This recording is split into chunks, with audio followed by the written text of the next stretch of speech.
Most businesses relate to improvement one lurch at a time.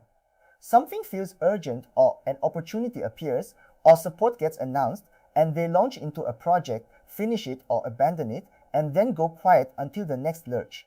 Each project is treated as a standalone event, disconnected from what came before and what should come after, and the result is a business that improves in scattered bursts rather than in a deliberate direction. There is a calmer and far more powerful way to work, which is to stop thinking one project at a time and start thinking in terms of a roadmap, a planned sequence of improvements over the years ahead. When you have a roadmap, individual projects stop being reactions and become steps, and support stops driving your decisions and starts serving a plan you already own. So in the next few minutes, we are going to build that longer view. One note before we begin. This channel is educational only. We are not a government agency, we are not affiliated with or endorsed by Go Business and Enterprise Singapore or any government body, and nothing here is official advice. We name no schemes, no criteria and no figures because those change over time, so we will always point you back to the official source, gobusiness.gov.sg, to confirm what actually applies to your situation before you rely on any of it. Stop thinking one project at a time. The habit worth breaking is treating every improvement as an isolated event with no relationship to the others. When you think one project at a time, you have no way to tell whether the thing in front of you is the right thing to do now, because you are judging it alone rather than against everything else your business needs. You end up doing whatever feels most urgent or most available, which is rarely the same as what matters most. Worse, disconnected projects can undercut each other, one undoing or complicating the work of another because nobody was looking at them together. Thinking in a sequence changes this entirely. It lets you ask not just is this project good, but is this the right project for right now, given where the business is going. That second question is the one that actually improves a business over time, and you can only ask it if you are holding more than one project in view at once. What a roadmap actually is. A roadmap is nothing grand, it is simply a rough ordered list of the improvements your business wants to make over the coming years, arranged in a sensible sequence. It is not a rigid plan and it is not a promise, it is a direction, a way of holding your intentions where you can see them and order them. The value is not in its precision because the future will rearrange it. The value is in the act of looking beyond the next project to the shape of several. A roadmap turns a business from reactive to intentional because instead of asking what should we do whenever something prompts you, you are working through a considered sequence you set in calmer times. It also makes each individual decision easier because a project either fits the direction you have chosen or it does not. And that alone filters out a great deal of the noise that otherwise pulls a business off course. Start from where you want to be. A roadmap is built backwards from a destination, so the first step is not to list projects, but to picture where you want the business to be in a few years. Not in detail, just a clear enough sense of the stronger, better business you are trying to become, what it can do that it cannot do now, how it is different from today. This picture is the thing every project on your roadmap should serve, the point of all the effort. Without it, a roadmap is just a to-do list with dates, a pile of improvements with no unifying direction. With it, you have a test for everything. Does this project move us towards that business or not?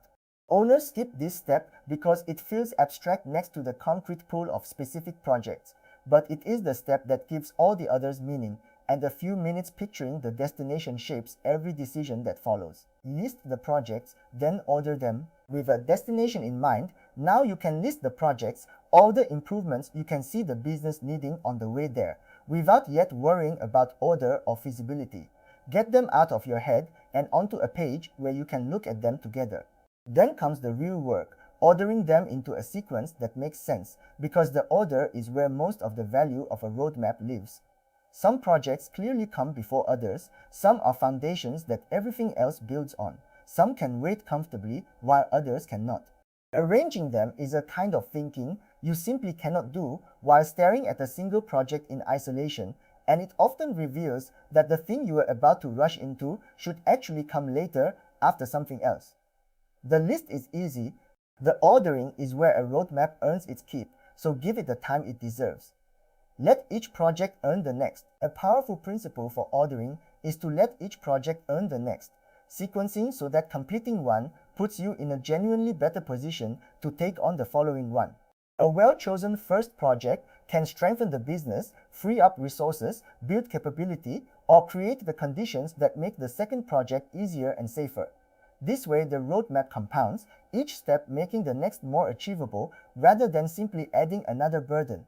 It also builds confidence and momentum because finishing a project well and seeing it pay off makes the whole enterprise of improvement feel possible rather than exhausting.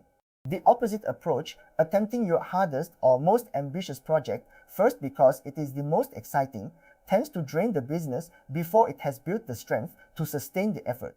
Start with things that make you stronger for what comes next, and let that growing strength carry you into the harder work later. Sequence by dependency, not by excitement. The most common mistake in ordering is sequencing by excitement rather than by dependency, doing whatever is most appealing first, regardless of what logically needs to come before it.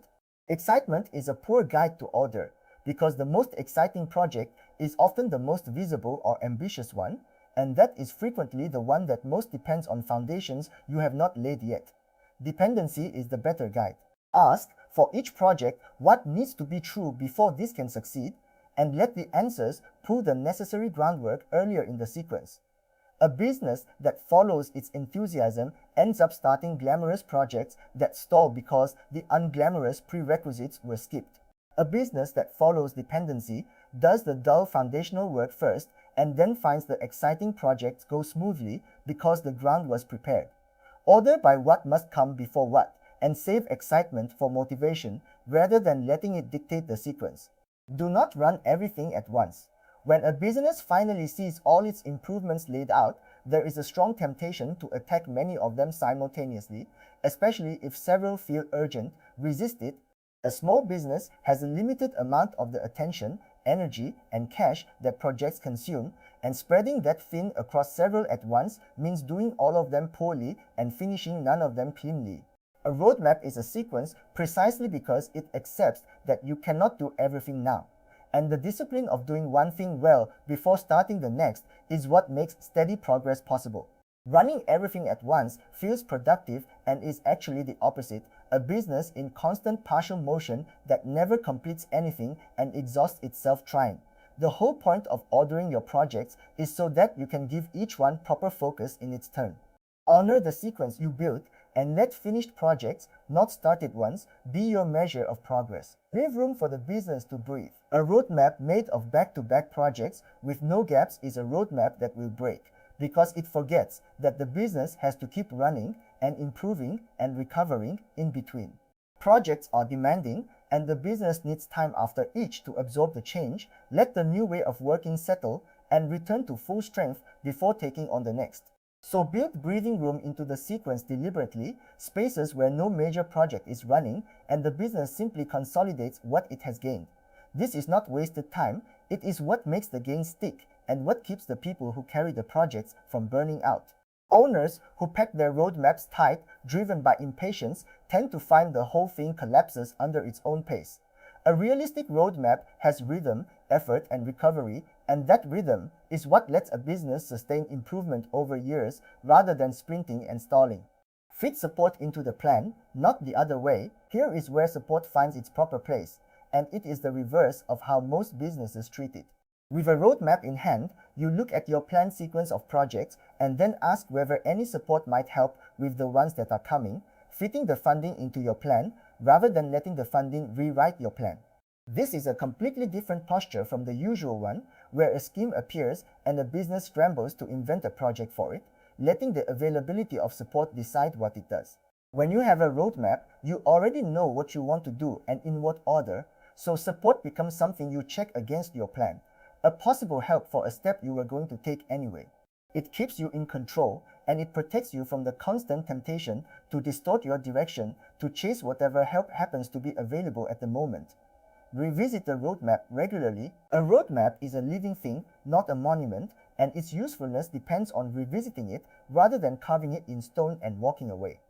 Business change, markets shift, projects turn out easier or harder than expected, and priorities that felt fixed reveal themselves as changeable. So set a regular rhythm, perhaps a few times a year, to take the roadmap out, look at it fresh, and adjust, reordering what needs reordering, adding what has newly appeared, and removing what no longer matters.